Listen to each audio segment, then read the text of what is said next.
Hello to all my friends, colleagues and polite acquaintances. I hope this video finds you well.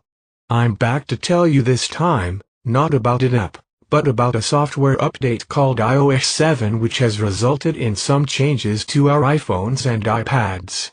Most of these are quite simple changes, but are worth going over briefly. Okie then. The first and most obvious change is in the aesthetic design of some of the icons. Take a look at the list behind me. As you can see, most of them are fairly obvious, although a few, like the Maps icon for example, are very different. Apple decided to move towards a more minimalist visual approach this time instead of the previous look which was aimed at trying to look more three-dimensional on screen. You'll also notice a change to the keyboard. So here is my iPad as it looks now. Please also note the change to the Photos icon, which is one of the icons which is very different.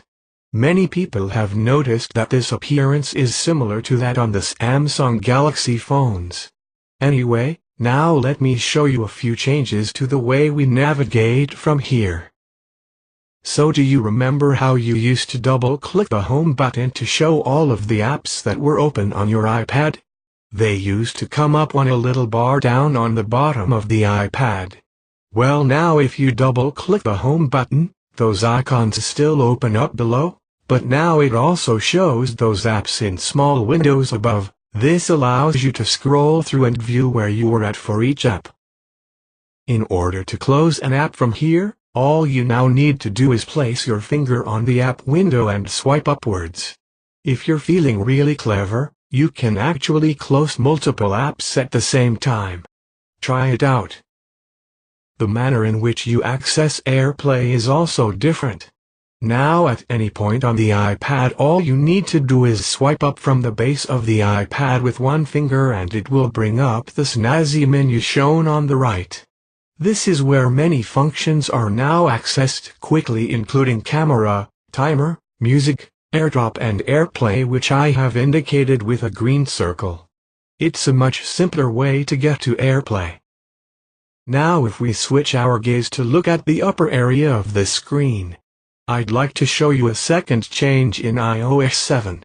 Previously you could search for apps and documents on your iPad by scrolling to the left. Now it has switched to above. All you need to do is drag your finger downwards on the screen to bring up this option. Also note the very stylish Film Noir keyboard here. Nice. If we do the exact opposite as the AirPlay menu and drag a finger down the iPad onto the top of the screen, we get some general information such as today's events on the calendar and the current weather. A lot of the changes in iOS 7 are to do with the internal running of the device and are therefore really boring. However, one result of those changes is that most apps require an update to work. So if at first you find that some apps don't work, try downloading an update from the App Store. You can see behind me some examples of how the apps look slightly different in their new form.